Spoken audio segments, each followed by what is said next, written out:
Ok, aujourd'hui une moto que j'étais impatient d'essayer. Je vais essayer de pas me faire écraser. Ça mettrait fin à l'essai, ça serait dommage. Une moto que j'étais hyper impatient d'essayer. J'ai eu de la chance parce qu'elle est dans sa version Acid Gold, un truc complètement fou avec des jantes rouges. C'est l'Aprilia RS 660. Celle-ci, c'est la version A2, donc 47 chevaux et demi. La version full fait 100 chevaux. Moi, ça me fait me poser la question, si on débride celle-ci, elle fait 100 chevaux, ils nous font cadeau des 5 chevaux, seulement 95. Bref, en gros, c'est donc 47 chevaux et demi pour 183 kg tout plein fait. C'est un nouveau bicylindre d'Aprilia.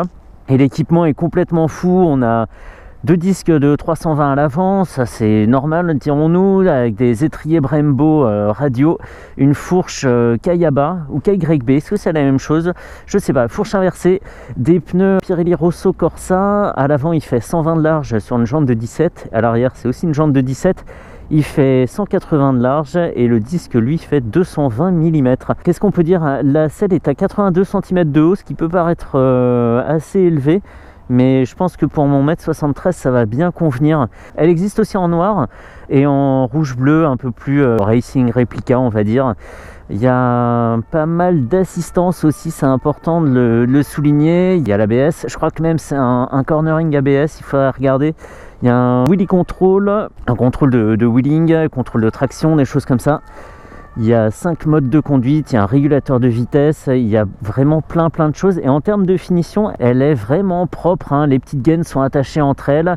Il n'y a pas de il y a pas de truc qui dépasse, pas de cosse apparente. C'est même ici, c'est bien protégé et l'échappement est pas si près du pied droit, donc ça va.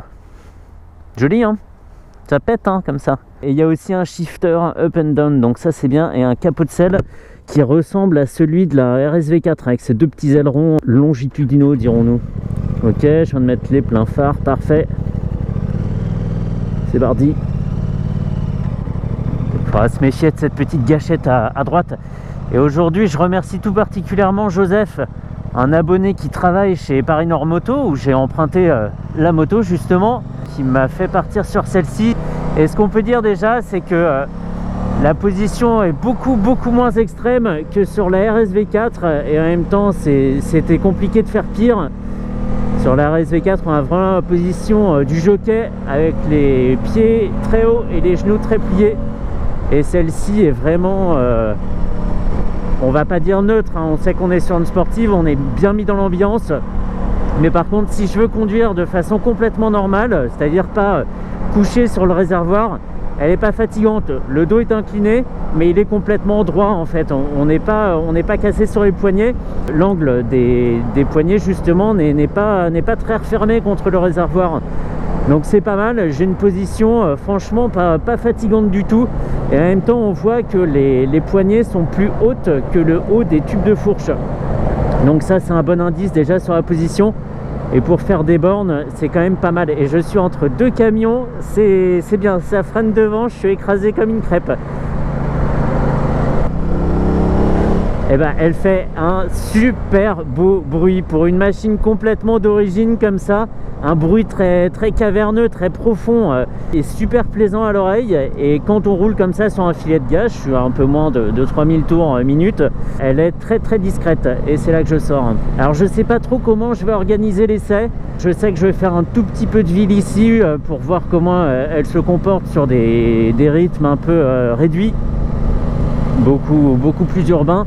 Et puis après je reprendrai l'autoroute. Et même comme ça, après 5 minutes de conduite et à des vitesses tout à fait raisonnables, on sent qu'elle est très précise, mais sans être raide. C'est pas un bout de bois. Déjà la selle est super confortable, c'est un bloc de gel, c'est super bienvenu, c'est une très bonne attention de la part d'Aprilia et vraiment très précise de guidage. Ça se fait sans y penser et on se place au millimètre près, quoi, sans ce côté épuisant de la moto sportive. On est moins cassé par exemple que sur une Triumph Daytona.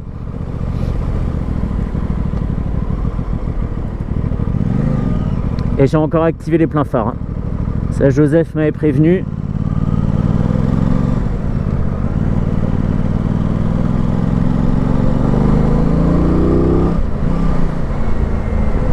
Pour l'instant, le bridage est super bien fait, c'est complètement transparent par rapport à une moto qui ferait justement 100 chevaux.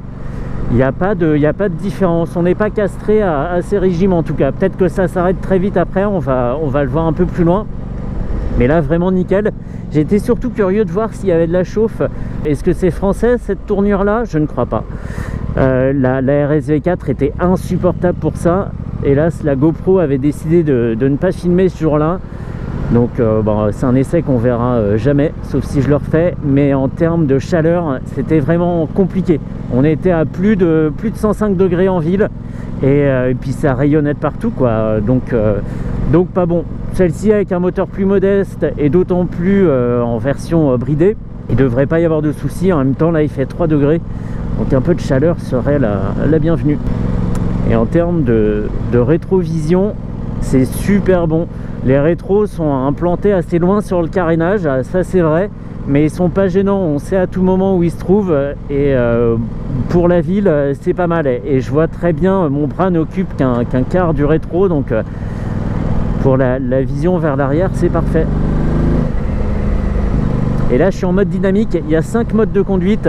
Il y en a un pour les trajets de tous les jours qui doit s'appeler commuting ou quelque chose comme ça, donc ça veut bien dire ce que ça veut dire. Là je suis en mode dynamique. Il y a 2 modes pour le circuit. Le mode le plus extrême, je crois, te coupe toutes les assistances et te laisse vraiment avec tout le potentiel de la moto. Mais comme j'ai pas trop compris comment changer les modes, on va rester en dynamique et moi ça me va très très bien. Et en termes de finition, elle a rien à envier à la RSV4. C'est vraiment partout nickel. Ça c'est moulé, hein. C'est pas taillé dans la masse, c'est pas usiné, mais c'est très très joli.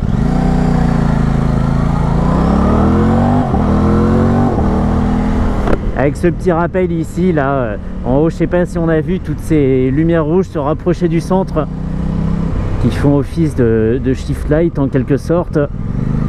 Et la moto est proposée à 11 000 €, qu'elle soit en A2 ou en full, et je trouve vraiment pas ça abusé comme tarif. C'est un tarif très très bien placé, surtout sur un segment où il n'y a pas tant d'offres que ça, hein. On avait même pensé que les petites sportives allaient disparaître. Oh, le bruit! Alors là, c'est devenu très linéaire, il n'y a plus de surprise, il n'y a plus vraiment de sensation non plus. Mais le bruit aide à continuer à profiter du plaisir. Vraiment, vraiment très très bien. Et j'ai pas beaucoup poussé, hein. Je pense avoir respecté le rodage sur ce coup-là. Mais voilà, au tout début, j'ai pas regardé à quel moment ça se calme. Peut-être aux alentours de 5000 tours. Mais on a cette poussée vraiment très sympa. Et le bruit qui est omniprésent et très très bien fait. Voilà, parce qu'il y a du boulot derrière le bruit d'un moteur. Et là, même sur une version A2, on a tout l'agrément de la version full. La version full que j'espère trouver à l'essai un jour. Voilà, là, ça s'est calmé. Même à 5000 tours, c'est devenu assez linéaire. On sent presque comme un à-coup en fait, comme s'il y avait vraiment une coupure dans la puissance. Mais c'est pas gênant, on s'est déjà bien amusé avant. Et puis là j'ai atteint la vitesse maxi sans souci. Donc ben, c'est tout ce que je demande. Il y a juste un tout petit truc qui me plaît pas trop depuis tout à l'heure. C'est la pédale de frein. Elle fait une taille normale, mais elle est très très collée au bas moteur. Et du coup ça la rend difficile à trouver au pied. Mais sinon très bien, hein. En termes de protection, je suis évidemment très au-dessus de la bulle. Donc là, c'est pas hyper agréable, même si le flux est pas turbulent. Donc c'est pas désagréable. J'ai pas la tête voilà, qui fait comme ça, hein. Je pense que ça se voit à l'image. Et ici, je suis pas mal. Même si, contrairement à des plus grosses sportives, j'ai pas la tête complètement derrière la bulle. On fait quand même corps avec la machine. La position couchée est bien étudiée. Et j'ai les fesses vraiment collées à la selle passager en fait.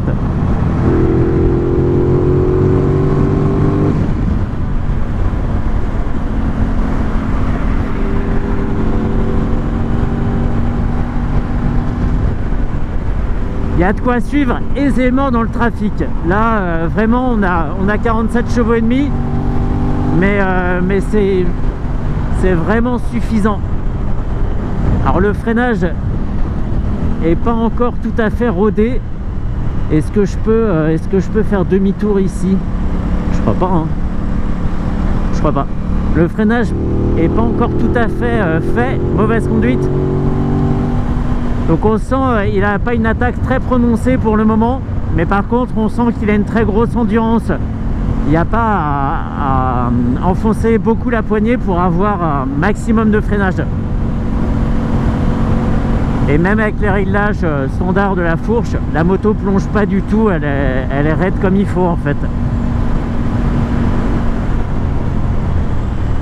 Waouh, waouh, waouh, waouh. Ah ouais, freinage à deux doigts, j'ai cru que j'allais soulever l'arrière là. Et la protection est vraiment, j'y reviens parce que là je le remarque, c'est un jour où il y a beaucoup de vent latéral et frontal, et en fait tout le carénage organise très bien le flux d'air. Organise le flux d'air, oui, bah comme ça, hein.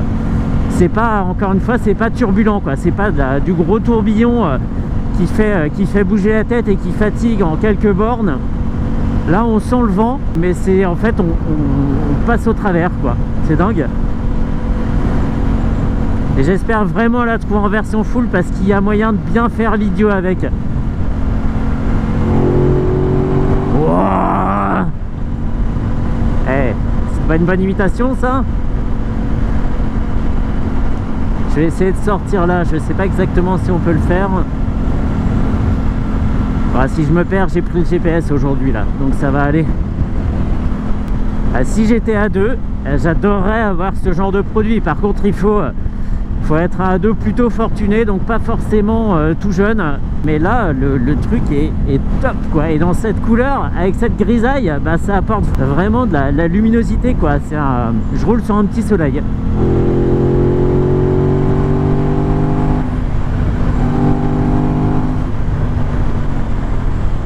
Oh, le freinage!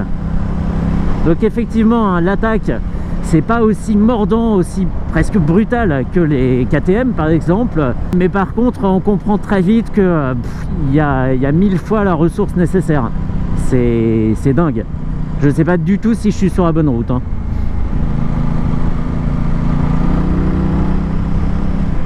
Il n'y a pas un mouvement de la moto. Quand elle est dans la courbe, elle y reste, on peut resserrer, élargir, il n'y a pas un seul problème de ce côté-là. C'est vraiment dingue.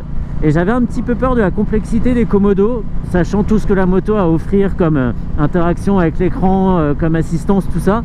Mais en fait, ça va, c'est un petit, c'est un A318 ça. Et en fait, non, ça va très très bien. Ouais, toujours ce problème de pédale de frein là. En fait, mon pied est pas appuyé entièrement dessus. Et en largeur, j'ai l'impression que ma chaussure va tomber de la pédale. Pas super agréable comme sensation.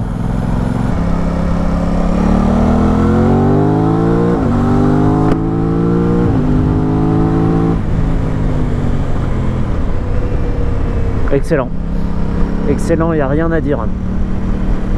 Elle fait le boulot, mais effectivement à 5000 tours, il y a cette coupure un peu brutale quand même des gaz. C'est comme s'il y avait une assistance un peu intrusive qui entrait en jeu et qui coupait les gaz. C'est pas au point de nous précipiter vers l'avant de la moto, mais il y a quand même cette coupure moins discrète que sur d'autres motos à deux. Mais sinon, jusque là, jusqu'aux 5000 tours, on a l'impression d'être sur une grosse moto quoi. C'est dingue. Wow, je m'en lasse pas. Punaise, mais c'est dingue. Ils ont vraiment bien bossé, hein. Ils ont une caisse de résonance de taré. On a l'impression que ça vient de toute la moto. Et là, je suis en totale confiance, même si les pneus sont neufs.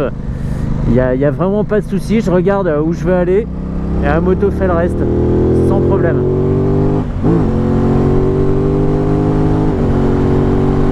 Oh là là, celle-ci, si j'arrive à mettre la main en full, ça va pas être beau à voir.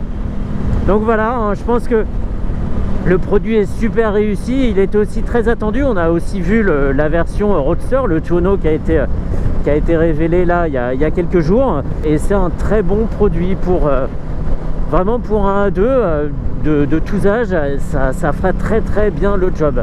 c'est vraiment vraiment le bon produit. Il y a juste ce petit souci, et c'est vraiment un tout petit souci, s'il n'y a que ça comme problème, c'est gagné, de pédale de frein. J'arrive pas à m'habituer, je ne la trouve pas. Donc voilà, mais sinon le produit top, pas fatigant à conduire, très bon confort de selle, bonne position des pieds et des genoux. On n'a pas à serrer le réservoir pour se soulager le dos, et ça c'est un gros plus pour les gens comme moi qui n'ont pas l'habitude des sportives, c'est vraiment un plus.